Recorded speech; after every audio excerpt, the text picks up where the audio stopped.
What's up, everybody? Jake, thanks for having me. I'm Colin, at Colin McDees on Twitter, or Colin M on Farcaster. Uh, really excited to be on the podcast today and just chat about what I've done in the crypto space, and then kind of go into Warp Slot, which is the most recent thing that I launched a couple of months ago on Farcaster.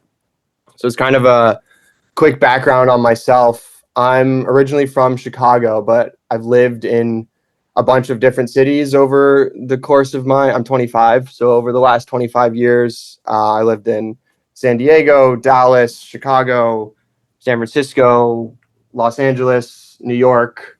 Um, Mostly early days because my dad's job would kind of take him around to different cities across the nation. He's in media, so he's works at basically like different news media stations all over the country. And so that his job kind of had moved us around, which in the moment growing up was always a really sad thing, moving cities. But I think now looking back on it, I'm very grateful that we did move because I've had a ton of different perspectives and seen all sorts of different walks of life. So yeah, originally I do still say Chicago though, but I've always been very interested in, I guess for lack of a better word, the unknown or frontier technology. So all the way back in freshman year of high school, I was giving TED Talks on black holes and string theory and how reality isn't quite what it seems. So I was definitely filled with a lot of that existential dread as an early teenager, but that did lead me to exploring a lot of this like frontier technology. So I ended up going to, I guess, frontier tech and like philosophy. I traveled to Thailand in high school as well. I lived in a Buddhist monastery for a couple of weeks.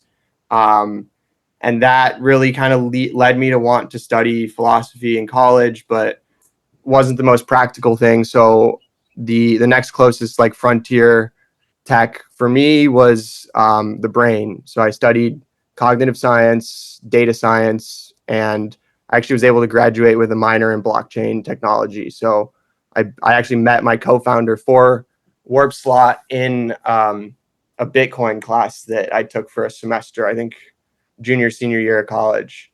So I've been out of school now for like 3-4 years, but in college was really when I got into crypto and NFTs. Bought Bitcoin way back in 2016, but lost all my money, sold it, didn't really have too much interest in it beyond just, oh, cool, Bitcoin. But then 2020 rolls around and I discovered NFTs and dove really, really deep into it as both a collector and a creator. I teamed up with a buddy of mine who's a fine artist, really, really talented guy. He now works in high fashion.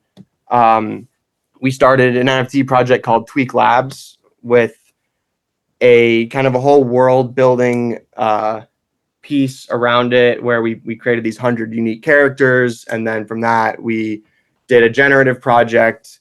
A lot of fashion was involved with that. So we did a lot of clothing, a lot of in-person gallery events. And then just on my side of that project, I kind of got to explore a lot of really cool tech. So we built custom subdomains that are attached to your NFTs, our own marketplace for the NFTs, a whole bunch of just interesting things. And that kind of became like the testing grounds for a lot of the ideas that I've ended up building in the last couple of years. So that was started in like senior year of college, 2021, 2020.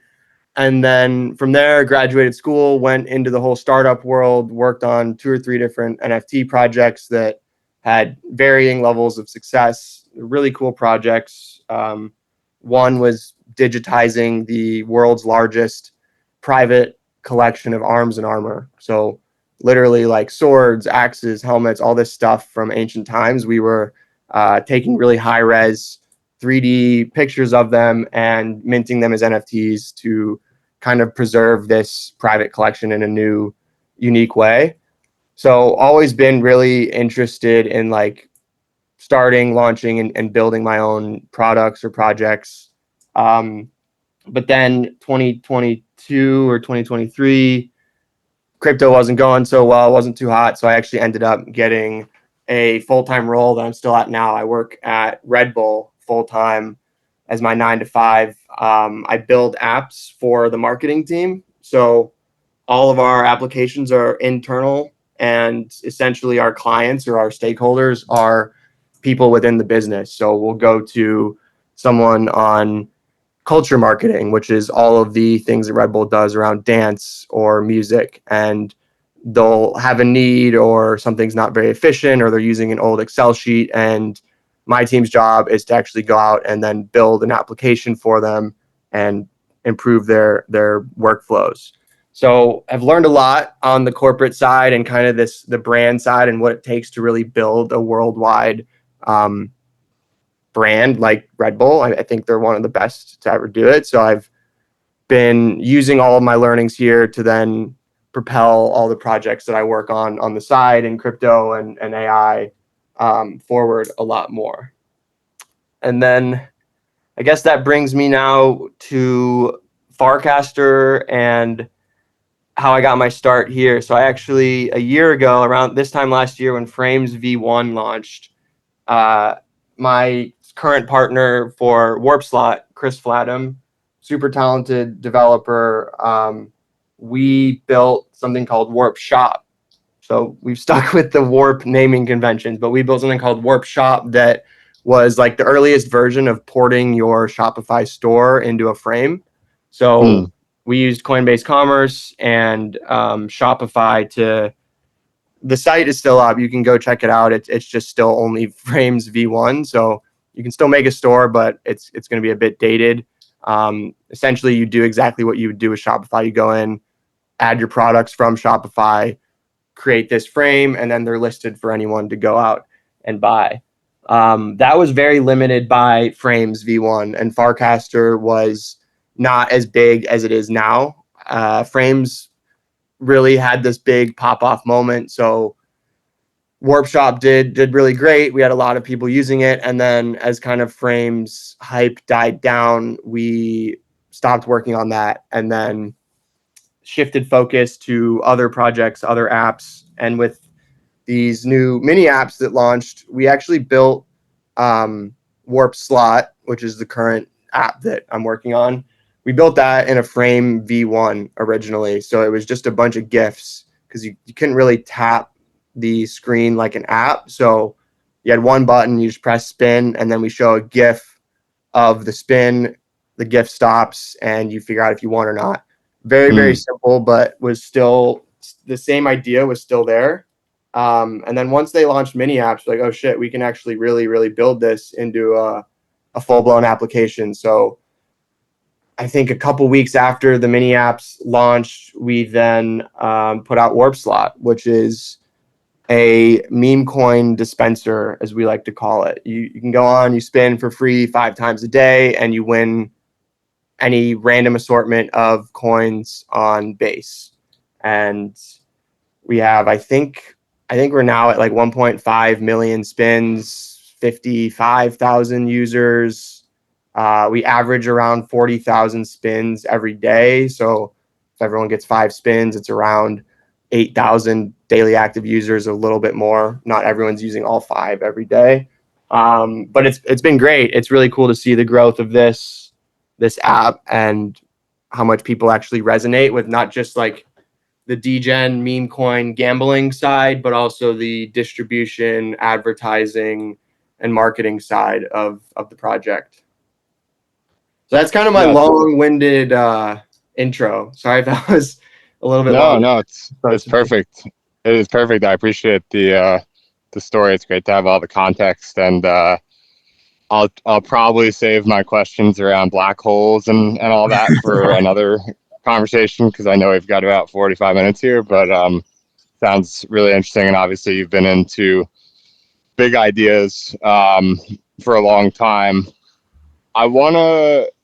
I'll just jump right into Warp Slot because it's where we left off and sort of easy just to get right into it, and maybe we'll have some time for some other stuff at the end. But with the numbers that you just ended on, it's pretty wild. It's over 1 million spins, you said, and thousands of people every day using mostly all 5 of their spins, or most people using all 5 of their spins. And it's just a lot of people. It's a lot of like clicking. And I've come to appreciate, since starting to build some of my more of my own stuff over the last year or two, just how hard it is actually to get a large number of people to, make a large number of clicks every day.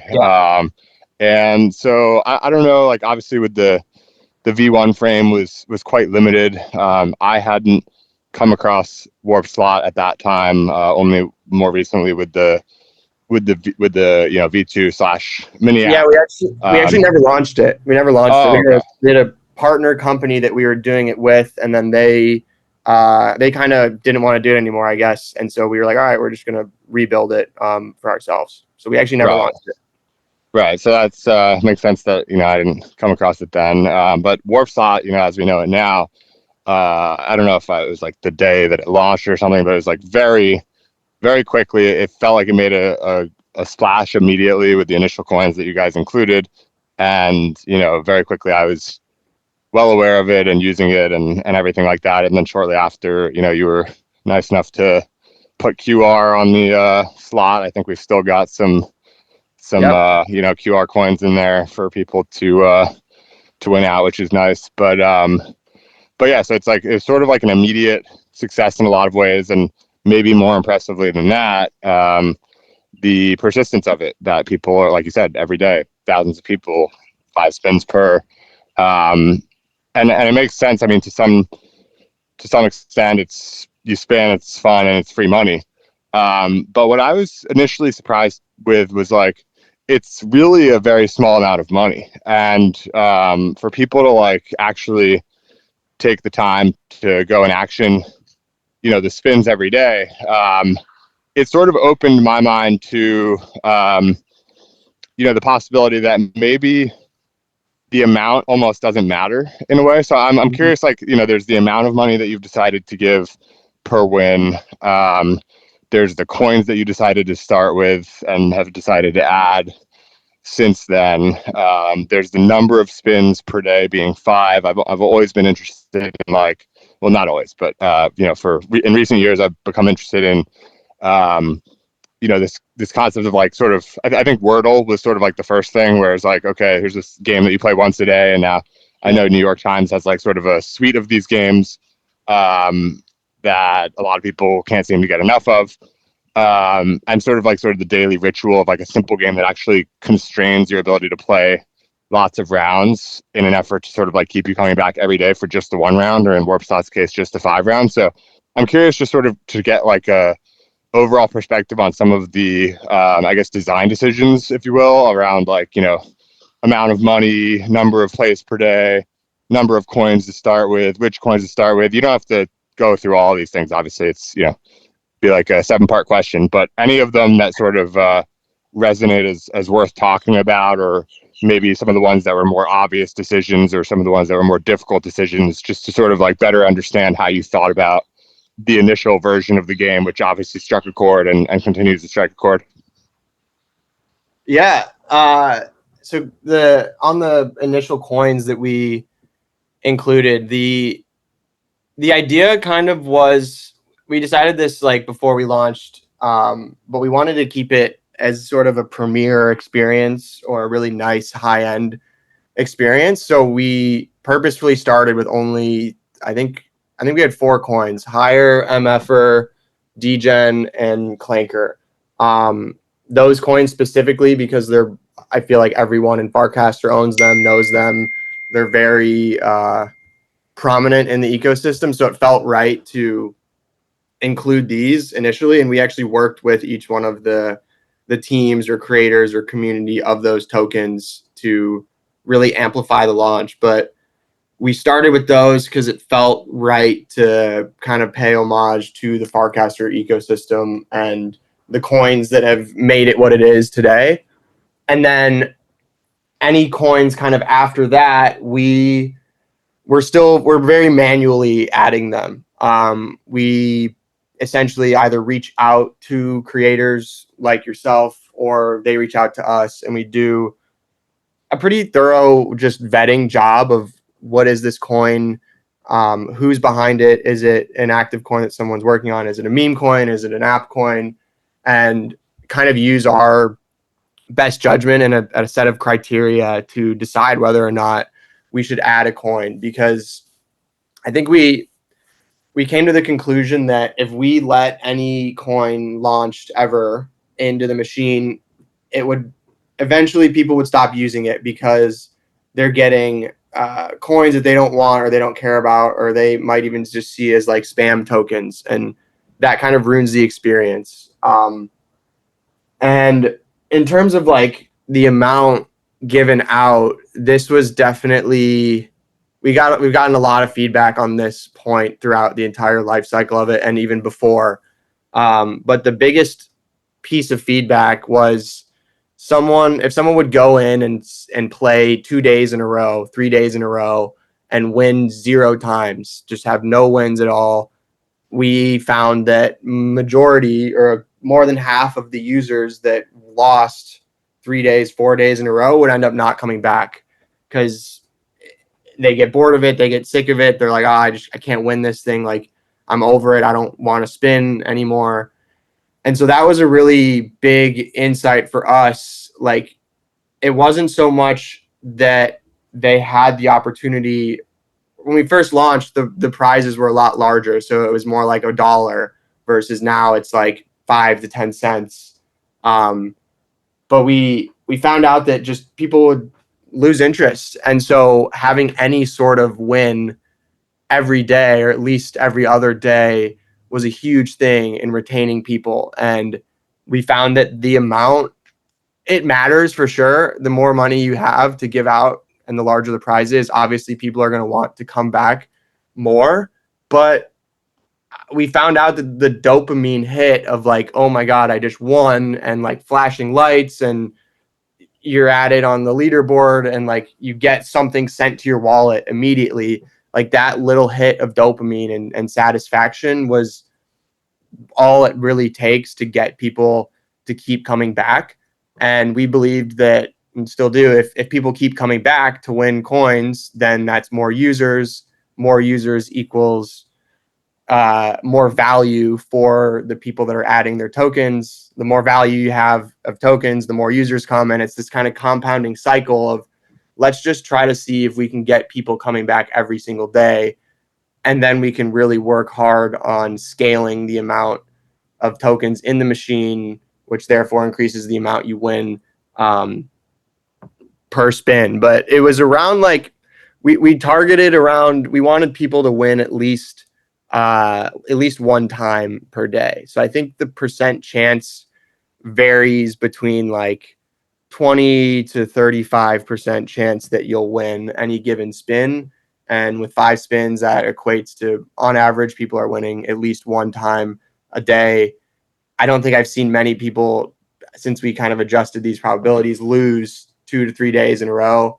And we've seen some people win 5 times in a row, and that we're starting to see a lot more that like number out of 5 is also very important. So we're kind of building out more experiences and stuff around, oh, I won 3 out of 5 today, that's awesome, or oh, I won 0 out of 5. And the token amount really matters, but it doesn't matter, I think, as much as just the satisfaction of winning. And Right. that really informed like how we designed it. We didn't want to do like a boilerplate set of code where it's just like using a UI template and kind of cheap. I don't know like what the word is for it, but just the modern like templates weren't going to work here. So we actually worked for probably 2 or 3 months on designing the entire experience from top to bottom. With like, we spent a lot of time building that spin button, creating the buttons at the bottom to be just the right size, so like your thumb clicks it and it feels nice. All the sounds that we added were really important. And I think a mix of all of these different tiny pieces of the app, that's what makes people keep coming back. Is they it just looks good. It's satisfying. You hear a little wood chop when you click a button on the bottom. You get the spins and the wheel spinning and like a big, nice electric sound when you win, or if you lose, it's like a want want kind of sound. And I think I'm just really glad that we put a lot of time and effort into that stuff when like it seems like, oh, we can give away free coin. Let's build a slot machine that gives away free coins. The design doesn't matter at all because it's free money. So like people are going to come back no matter what. But I think spending that extra time on making the design and the experience as best as it could be really is what got people to come back more so than even winning some amount of money. And then last thing I'll say on the rewards, which we need to do a little bit better at like advertising this, but you actually can win what we have is called a jackpot. There's 2 jackpots every day.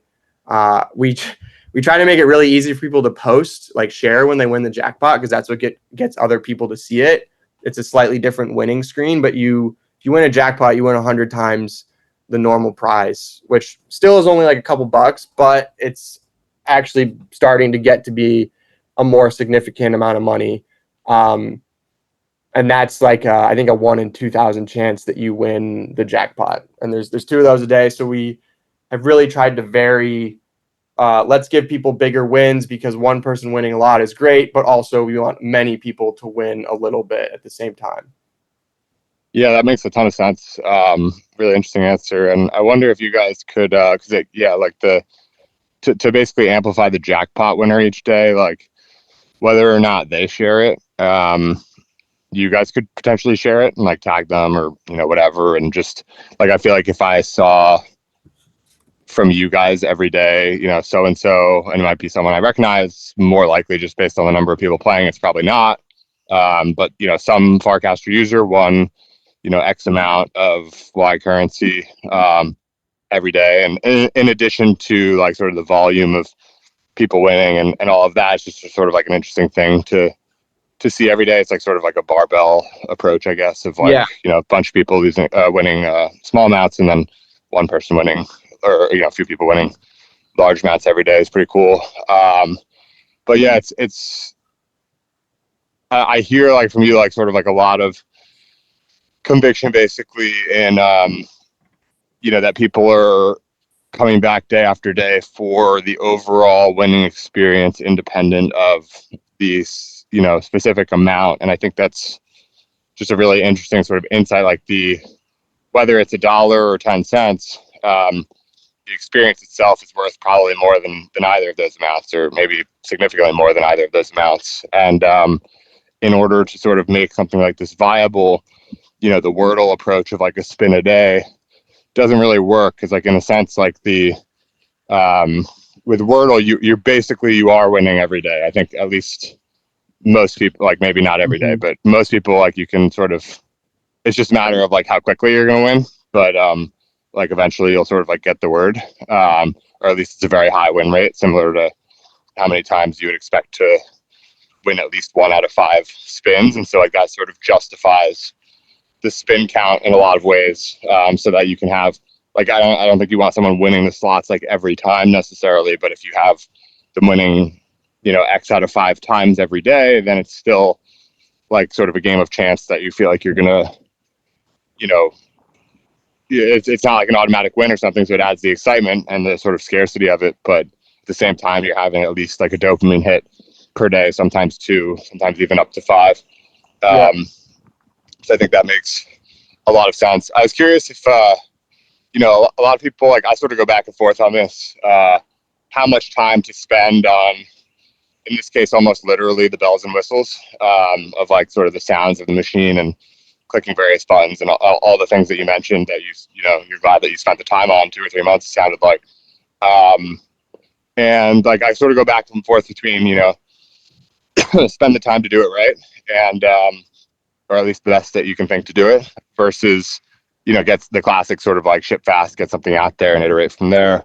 Have you had experiences in the past, or like, do you have any sense of what it might have been that led you toward spending that time here, to get that stuff right, versus shipping an initial version and and iterating it from the start? Yeah, good question.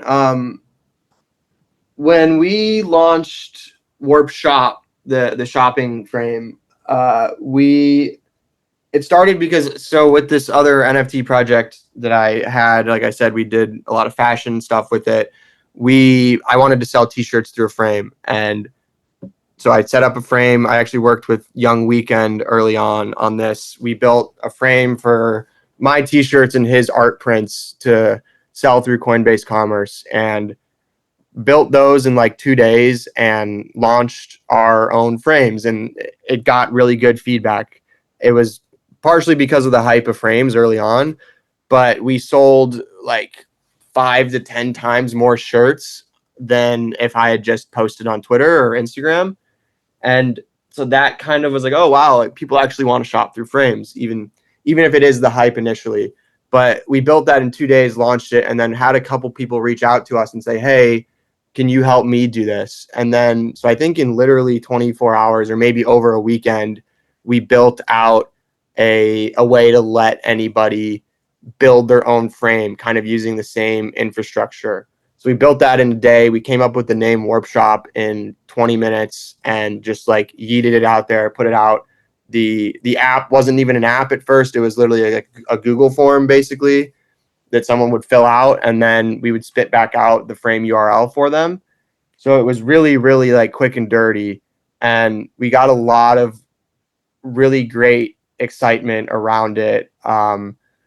Dan Romero was shouting us out. Brian Armstrong shouted us out for using Coinbase Commerce. Had a lot of people reaching out to us. It was really awesome. Like, it was a ton of great feedback. And I don't think it would have been that great if we didn't launch it as fast as we did, because we capitalized on this hype of this new tech. But the hype fades after a week, 2 weeks, 3 weeks. It slowed down a lot, and it was really time for us to dive deep and actually really start building it. And we didn't have a lot of the core infrastructure pieces to the app that we wanted to when we launched. So it was very manual. There wasn't the Shopify connection right away. You had to use an API key from Coinbase Commerce. It was kind of clunky. And while it worked to our advantage to do the quick and dirty shipping, we didn't have the best plan of follow-up. So we didn't have a great roadmap for, okay, this is what we want to do after we launch for the next 2-3 weeks. It was just kind of, let's launch this and see what happens. And the hype was great. So oh shit, we got to really start. Let's grind on this and keep building it. But over that next month, it lost a lot of its excitement. And I think if we were better prepared, even just a week or a couple of days, to where we had new features to follow it up with, partners to launch stores with, all these sort of bells and whistles, I think it would have continued to steamroll for a little bit longer. I don't know how much longer, but I think it would have continued to steamroll and been something that people really, really used. So then when Warp Slot came around, we took both of these approaches into account. We wanted to get it out as soon as possible with the mini apps launching, but we also realized that we wanted to make it a really good app that from the get, it had at least all the base features that we wanted. We can add more features, like we added streaks last week, different leaderboard views, that kind of stuff. Those are all great. You don't need those during launch, but you need the core functionality, the core pieces, and a really good design on launch. And then that capitalizes on the hype, but we made sure to really have a great follow-up plan, at least some semblance of a plan to what are we going to do next. And so I think it's a good mix of both, or it has to be a mix of both, because I personally wanted to spend a whole nother week on it, adding more features, adding more stuff. My partner was like, no, let's just send it. Let's get it out there. We've been building this for a couple months now. It looks great. Let's do it. And I'm really happy that we launched it when we did. So I think it was kind of in the middle between those two. Yeah, I mean, it's it definitely is sort of that feels like sort of a healthy compromise, where you've got on the one extreme your experience with Warp Shop, a couple days, sort of it makes sense why you did everything you did there. You launched something for yourself. People liked it, wanted to do something with it. You're going to want to enable that and do so quickly. So you did, but then you're sort of trapped in this situation where you've got a product out there that's really cool in a lot of ways, but quite far from like sort of what you would want it to be. Yeah. And in the time that you get from A to B, people lose interest just because that's the way that things work, especially in crypto. We had copycats. Like there was a lot of like with Warp Shop, there was a lot of copycats that dropped 2 weeks later as well, and they released with a bit more features than us. Just because I think they saw it and they're like, oh shit, we should build this too, because they were building adjacent to it, and that was another big factor of that too. Right. And then so that's sort of the one extreme. The other side of that, you've got, building for a year before putting something out there. And that also comes with obviously its set of, potential, things, it can basically just outright fail. And then it's like, well, it doesn't really matter that you spent all this time and effort on these details because no one even wants the core thing or whatever. And you sometimes just can't know that until you launch it. So it feels like 2 months or so was a happy medium that, you also, it sounds like, had sort of your co-founder to bounce back and forth with, to sort of yin and yang it a little bit, where maybe you had pushed him to spend more time on the details than maybe he had wanted, but then he pushed you to not spend another extra week or two and just get it out there. And obviously the result has worked really well, not just in the initial launch hype, which you've had before, but the ability to sustain that attention by having, follow-up features planned and things like that. I'm curious, like, is the sort of the follow-up plan that you mentioned, it's sort of like useful to have the next few things that you might want to do in mind at launch, so that you can sort of confirm that you don't want to bake those in pre-launch, but also continue to sort of ship and show that you're working to, it's a dynamic project, not just a one and done sort of shipped and it is what it is sort of thing. I'm curious, like, if some of the things that you might have had in mind at launch got either, some of them got deferred, some of them got pulled up, new things were introduced or reprioritized or whatever, or if actually, regardless of sort of any information that might have come from the launch, the things that you expected to want to do first and foremost post-launch have actually remained the things that you've gone ahead and done first and foremost. Yeah. I'd say it's a mix of both. Some of the features that we thought we were going to release pretty quickly after, we held back, and others we moved up.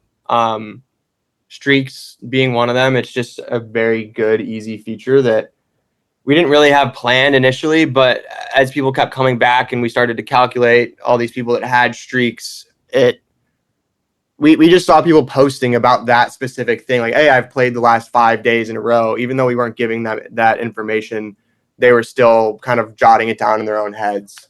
And then beyond, you basically productize the organic behavior in a sense. Yeah. Same thing with like the sharing. I don't think we had sharing right on the first day, but that was the quickest thing we added right after, was a share button for when you win to share and automatically post the frame, because we saw people taking screenshots of them winning and posting it. And it was just a missed opportunity to have people sharing the actual frame to get more to come into it. And then some other, really, like, our idea was, let's launch this within Farcaster and let's just rapidly experiment. Let's try to add all these cool features, functionalities, different mechanisms. Like the jackpot was one that we found to be a good thing to add quickly. But grander things like making it a Telegram mini app or putting it onto World Chain and stuff like that, those we have had in the roadmap and still have in the roadmap, but we didn't do those right away because we just wanted to see if this was something that people were actually going to even come back to. Those are bigger features for sure. Basically forking the app and putting it into another place is a big move that we think will be really fruitful to gain a lot of users, but it was something that was too big to build before launch. Yeah. And then I think the biggest feature that we actually built it out. It's like ready to launch at any point within the app. Was purchasing of spins.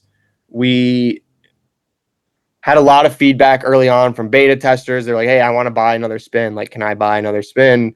Please let me keep going. Like, I don't really care how much it costs. I just want to keep playing. It's fun." And regardless of the feedback that we got of lots of people wanting to purchase spins, we decided to kind of ignore that specific feedback and decided to not launch the purchasing of spins because a couple reasons, but the biggest really being if we let people purchase spins, it kind of makes it into a gambling application. And while there's like legal stuff around that, it's also has a different perception than it is as like a marketing tool. When you're buying spins, you care a lot more about the probability of winning, the amount you're going to win. If I put in $1, I would hope that I could possibly win $2. And that was a lot to really build out, and we have the actual like functionality in our code base, but it's not live to sell spins. But I'm glad that we ended up not doing that because it's really allowed the focus to remain on the machine and the tokens in the machine and like the fun of playing. You can't really pay your way up the leaderboard. If you were able to buy spins, you could buy a ton and climb to the top of the leaderboard and wins or spins or whatever. And while the leaderboard is really just like a fun leaderboard to compete with your friends for the moment, it was still people I think would have been upset if there was others that were able to just buy their way up. And the other big thing that we decided to defer that literally until the night before we were thinking we were going to do it was actually launching a token with the machine. We decided pretty last minute that we weren't going to launch the Warp Slot token because we wanted the focus to be on all the other tokens in the app. We wanted these first 4 tokens that we added and any tokens after to really, really be the focus. And we felt that if we launched a coin with it, yes, we'd make a bit of money on the fees and people would be able to speculate on it and buy in. But the moment the token might go down or not do well, it can kind of sour people's perception of the app. And we really just wanted to keep this Warp Slot as in the highest of graces among everybody, and really have been trying to do all the things that keep it as like this is a really fun, cool thing that they know we're not trying to extract, and we're not trying to launch a token and make a bunch of money and then peace. Like we're trying to build a on-chain marketing tool that stands the test of time rather than sell a bunch of spins, launch a token, make a bunch of money and dip. Like sure, we would have made a bunch of money from a token and selling spins, but that wasn't really the goal. The main goal has been let's get as many users to use this thing every single day without fail. And so those two big features or parts of the machine we decided to defer. And that's not to say that they're never going to happen, but for now we kind of put them on the back burner, and I'm happy we did that. Yeah, I think it must have been pretty hard to, like, the token thing was pre-launch and you guys were able to sort of make that decision, from like sort of in more of a quiet context on your own sort of logic. The other one with ignoring people's, constant feedback that they want to be able to buy spins, I imagine was like, it would have been a lot, like no one was like sort of pushing you to launch a token necessarily, other than maybe just sort of like defaults of other projects, but like sort of implicitly doing that. But in this case, like users explicitly wanting to pay for more spins, telling you they want to pay for more spins, and not just any users, but like one of the sort of philosophies I, subscribe to in regards to user feedback is that like I would say, well, at least one of these sort of like frames is that, people who love the product most are the ones who I most want to listen to, and people who don't like it or even hate it or don't get it. It's not that like, everyone has the right to like not understand something from day one. It's probably the fault of the creator and all that. But I just don't really like the people who love it when it's the most like sort of bare bones version of what it could be, I think are the most informative for what are the next most sort of like important things to get it there. And yet I think in this case, like those people who are asking to pay, like they're sort of de facto some of the people who are most enjoying your product because they not only are using up their spins every day, but they want more. And not only do they want more, but they're the subset of people who want more, who are actually, they want more enough that they're actually going to message you about it or whatever. So it's like sort of arguably the best of the best. And yet, like I don't know, I'm not as deep in the product as you, but I definitely agree with the deferral and maybe, potentially never adding that feature because it has all these like sort of trade-offs. And it's one of these things that another sort of like frame on feedback is that like feedback, like you should definitely take seriously for a lot of like sort of B2B products where the buyer has like a scope that they're looking for and you need to sort of like satisfy these various features and check the boxes in order for them to be a buyer. But with consumer, it goes back to like sort of more of the Steve Jobs thing of like people don't really know what they want until you show them. Like no one was asking for the iPhone or whatever. And also they, Apple actually does things all the time that people really don't like. They're, famously always taking away the plugs from, less and less things to like just taking stuff away that people are comfortable and never has to be taken away. And then, yet over time, people are fine with it and it's probably a better product in the end or whatever. And so that sounds like a really, I don't know. I applaud the ignoring people's sort of feedback on that one. It just doesn't seem like something that was easy to do, but I think there's just so, like, I mean, you named some of them, but if you allow someone to pay, it becomes more of sort of like a gambling thing. There's like an expected return. It becomes less fun. There's also just the satisfying of the itch to come back the next day because you can just pay for more that day and all the, paying up the leaderboard. There's like, it's a seemingly somewhat innocent ask just to satisfy people's desire to be able to play more on a given day if they want. But when you think through all these trade-offs, it's like, could have been a game ruiner, basically, which would have come from, like, again, the users who love the game most. So it's like, it's always tough. But I know we're coming up on time, but, and maybe we can do a part two sometime. Certainly there's a lot more ground that could be covered. But, generally speaking, obviously, awesome job with the launch. And I think, like I said, I think at the beginning of the conversation, more impressively to me than the hype of the launch has been the persistence of people coming back day after day after day, getting to the million plus spins and thousands of people using their spins every day. It's just a tall task that you guys have sort of seemingly done all the right things so far to make happen. So congrats on all the success, and maybe next time we speak, it'll be 10 million plus on the spin count and tens of thousands of spinners per day. Yeah, exactly. That's the goal. I'd love to do another one of these, like really honing in on this whole on-chain advertising, on-chain attention stuff.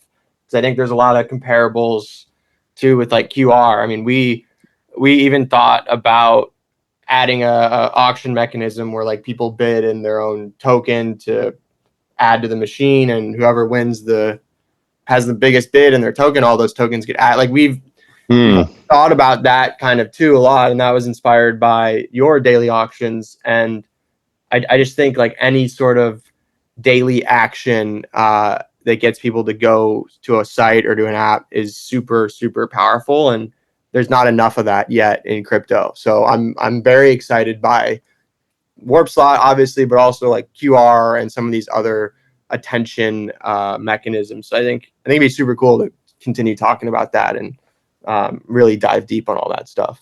But yeah, thanks for having me on. This was awesome. Awesome. Well, yeah, likewise. Look forward to continuing the discussion, and I totally agree. I think there's a lot of experiments to be run in this area, and we're running a couple of them, and hopefully we can continue to run some more, and others will do this. Yep, exactly. Cool. Thanks, Jake.